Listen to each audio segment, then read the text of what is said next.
Now, where we find ourselves in today's market, now we've heard that it's very tough. I mean, I'm sure you guys are feeling the pinch from time to time. It's a tough place to be. Buying isn't what it used to be. Can we agree on that? However, it is also the most exciting time we have ever had in the sales industry. And why do I say that? We are selling to far more or far broader type of customer than ever before. There are new customers, there are older customers coming back, there's different customers, different needs, different reasons to purchase. There are so many different types of customers out there that we've actually, every day, we're seeing more and more of different type of people. So it keeps it exciting. It's a great time to be in any form of sales right now. So let's just sort of work through some of the customers of past and present. We still have a few of them. I don't see any of them in the room today. We have some of the silent customers, that generation. I always like to refer to them as the dying breed, literally. They're getting quite old. All right. The great thing about the silent customer, what we loved about the silent customers back in the day was that they were exceptionally brand loyal. They had their brands and they stuck to their brands. I mean, that was it. What they loved and what they knew, they stayed with. Didn't matter what else came on the market, didn't matter what else the neighbors were buying. They were exceptionally loyal customers. We loved them. They were great to have. All right. Then we moved over to the baby boomers. Okay. And the baby boomers were the generation that sort of started, in modern times at least, started to rebel or go against the norm. All right. They would be the kind of customer that if whatever car dad bought, they made sure they didn't buy that one. You know, and if mom likes white cars, they bought a black car. All right, they're a little bit rebellious. All right, so kind of broke away from tradition, but also remained relatively brand loyal. They did like the brands that they did like, and they were kind of stayed with you, and they kind of gave you a bit of a chance. We love, and we still love, the baby boomers today, because they come back and they come back and they come back. Unfortunately with this, is that they're not coming back for much longer. They're sort of getting to that age where it's the last or the second last vehicle that they're going to be purchasing. They're not going to be continuously buying from us. We love them, we respect them, but we do need to start looking elsewhere as to where's the next deal is going to come from. So then comes the XY generation, which I personally believe is the greatest generation of all time. I'm one of them. Okay, and I'm sure a lot of you in the room are also one of these, the XY generation. However, we are not completely perfect. We are responsible for certain mishaps. Things like Facebook, we invented. You know, the reason why you don't pay attention in class and why you don't pay attention in training and why you don't pay attention in sales, that was our fault. Because we gave you Facebook and Twitter and Instagram and all those wonderful things, social media. But we're quite a connected bunch of people. Often forgotten that we are actually quite connected. We invented what we know today as the internet. All right? But we're also kind of not as brand loyal, but we are very sort of brand conscious. So we love a brand if it promises and sticks to its promise. When a brand sort of deviates away from that, we are relatively comfortable to look for new brands. If that makes sense. Okay. Which brings us to the next group, the youngsters. We all like to refer to them as the young people, the irritating ones in the office, the millennials. Okay? Lots of you here today. All right.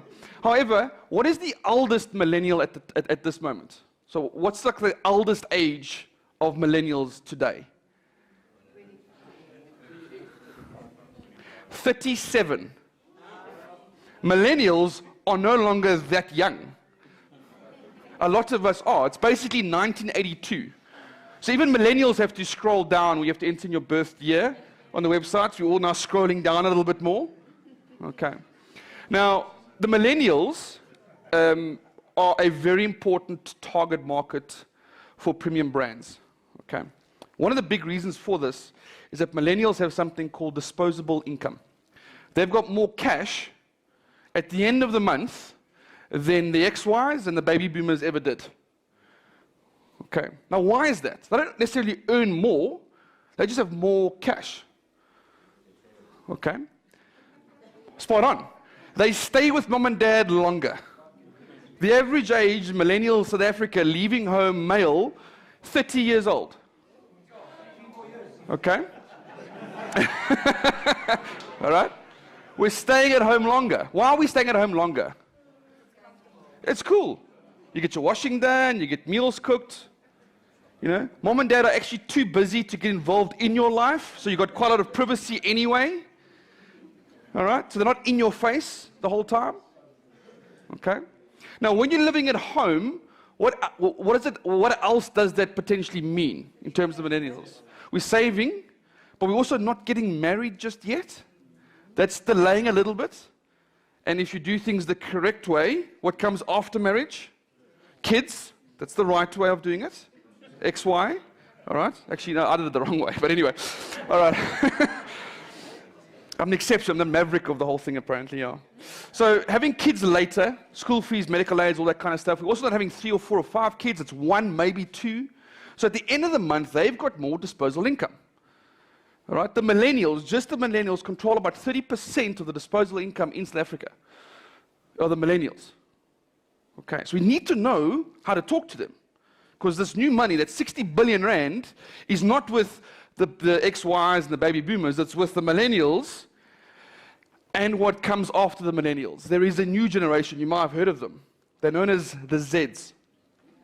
Or the Zennials, some people call them the Zennials, the Z generation. This generation is probably, at the moment, 15-ish, up to 22 years old. Do we have any Zs today? We had one yesterday. Not mindset age, the actual passport age. All right.